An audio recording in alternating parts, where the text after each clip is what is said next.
Hello, welcome. Another episode. I did previously, 2 minutes ago, just actually go live, and then my battery went on my laptop. So here I am again. So if you was watching and you wondered what the hell happened, my battery went. So I am back. So today's episode is called Hedonic Eating: What to Do When You Can't Stop Eating for Pleasure. Because first of all, then, what is hedonic eating? Hedonic eating is purely eating just simply for the pleasure of eating something because you really love the taste of it. It's not eating a lot of food like binge eating just because you need to eat. Hedonic eating is choosing the most pleasurable foods to you and eating those when you're not hungry in the slightest. You're eating them purely because you want to taste it. Basically, you're seeking out pleasure. And usually when you're eating hedonically, you're eating past fullness. You're eating a lot of this food in one go. And during hedonic eating, you don't really care about any of the negative consequences that may happen after. For example, physically, bloating, tiredness, lethargy, swollen, etc. And of course, emotionally, if you also binge eat and emotionally eat, you will also feel shame, guilt, embarrassment, not feeling good enough, and resentment towards yourself for eating said foods. So basically, hedonic eating takes over your drive. Anything that you want to do, all you can think about is eating these delicious foods. That's what hedonic eating is. And the next question I asked myself, and I'm gonna address it here because I genuinely thought I was addicted to sugar. So am I addicted then to my favourite food? So you might have asked yourself that question before. And when I first started my search for the quote cure for my food disorders, and when I say food disorder, I was diagnosed with binge eating disorder, I was an emotional eater, and I was a hedonic eater. So I literally was in food prison and I was so out of control around food, and I tried every single thing to stop this. And during my studies and research to stop this, I read numerous books. I did loads of research around food addiction because I literally thought I was addicted to sugar. And after all of my research, then I came to the conclusion that maybe we can be addicted to sugar, right? And also maybe not eating the sugar, so basically going cold turkey, just never having it again, will stop any sugar cravings in the future. However, unless you lock me in a cave for 6 months to a year, there's no matter what I did, I could not stick to the no sugar thing. I just couldn't sustain from eating sugar. So whether we are addicted to sugar or not, there's loads of scientific research for and against this, which always confuses me because, me and my fiance laugh about this. Like, you find a solution for something and there's scientific evidence to back it up. But then the contrary to that solution, you also find scientific evidence to back that up. So it's like, what the hell do you believe? You believe whatever feels right to you, and you also believe whatever's worked for other people. And I believe you should only follow other people's advice if that other person is living how you want to live. That's where I've learned how to follow my heart and to follow people's advice, because everyone has different advice.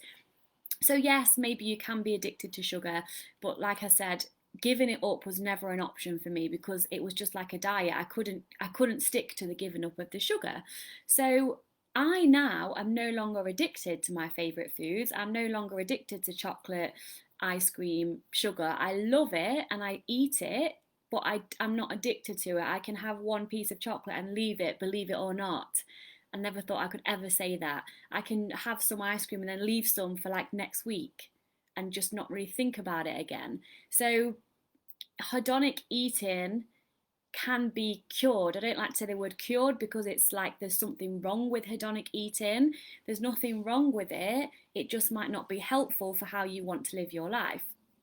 So, the next question is, why am I a hedonic eater, as in why are you, or why might somebody be a hedonic eater? The answer to this question, it is multi-layered and it is different for each individual. However, my past experience and that of my clients, I believe hedonic eating is due to the following reasons. So, reason number one is you're on the diet binge cycle, right? Most hedonic eaters are also binge eaters. Most binge eaters are also emotional eaters. Don't panic if you're all three, because I was all three too, so don't panic.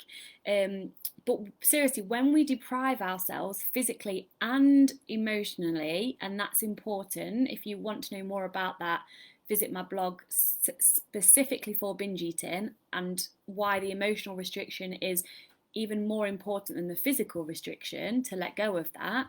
When we restrict ourselves in any way, it causes us to become obsessed with our quote trigger foods. So, if you've ever spoke to a normal eater, they're few and far between, but there are them out there. And I'm also now considered a normal eater. I mean, what's normal, right? Normal to me is just eating is easy. Like, you can have a piece of birthday cake or of chocolate just because you want to eat the chocolate. You don't have to be physically hungry. It doesn't have to be the weekend. Eating is easy. It causes no emotional stress, no anxiety, no panic. That's what I call a normal eater. But normal eaters actually don't have certain food on a pedestal, so they're not obsessed with a certain food because they've not put it on this pedestal that they've never been allowed to have. So if you are a hedonic eater, it's very likely you've caused yourself to be a hedonic eater due to past dieting. So that's one reason why you could be a hedonic eater. Another reason is, and this is a really big important one, you don't have any other pleasure in your life apart from food. When people used to say to me, it's not about the food, I would be like, well, it is about the food because I think about food all the time. I love food. All I want is food. Of course it's about the food, but I can stand here from this position and say it's not about the food. And I know you can roll your eyes, but it really is not about the food. I promise you that. I used to eat a kilogram of peanut M&Ms every single day, no shit, when I was at work. And the reason I did this is because I hated my job so much. I was cleaning student toilets and showers. I mean, there's nothing wrong with that. Someone's got to do it, but that's what I was doing at this time, and I hated it. So I distracted myself by buying myself a kilogram bag of peanut M&Ms every day and just munching them throughout the day. So I wouldn't have any breakfast, I wouldn't have any lunch, I would just legit eat a whole kilogram of peanut M&Ms like every day. It was ridiculous. But the reason I did that was to distract myself from my life, if you like, and it did work. It was a distraction. So that can be linked with emotional eating as well, but hedonic eating is purely pleasure seeking.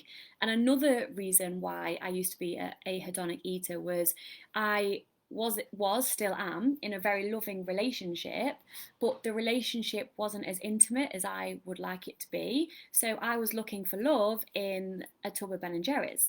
I was looking for love in chocolate bars, and I found that love, like, to an extent, because obviously you're only kind of quote in love or feeling those endorphins and that dopamine hit when you're eating your favorite food. So my question to you is, what else brings you pleasure that's not only in food?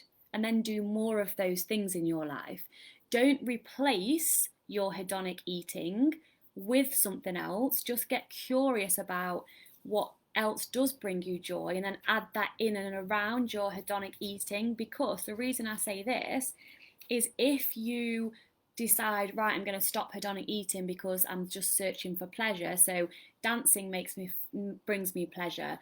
Going out with friends makes me feel pleasure. If you do I'm going to do this instead of, that's when the dieting mentality comes in, and that's when it doesn't work either, because of the whole dieting mindset. Then you'll go on, put yourself on the diet binge cycle again. So get curious about what makes you experience pleasure in your life and do more of that, and you will find that your hedonic eating will naturally start to fade.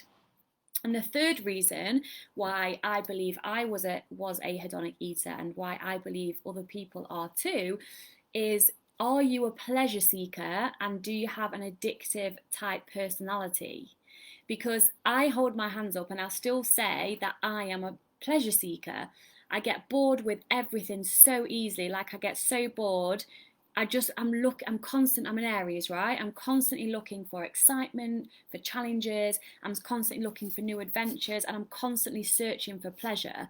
And when I want something, I want all of it. I want the best of it, and I want loads of it. I don't want to just experience like 1 minute of pleasure eating a square of chocolate when I could have the bar and experience like 10 minutes of pleasure. Like I am, and I'm not afraid to admit it, a pleasure seeker. Okay. But do you constantly search for stuff? Do you constantly feel that nothing is enough? Nothing's good enough, and there's never enough pleasure in your life?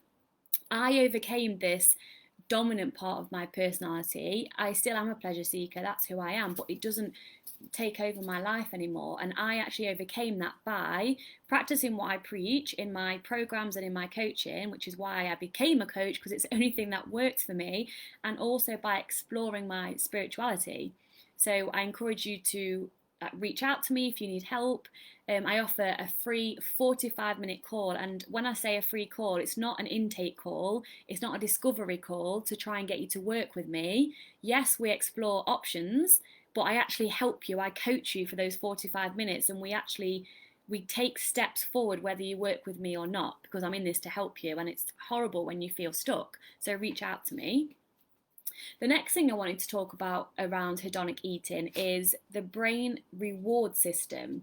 I'm sure many of you have heard about a dopamine rush when you eat something delicious.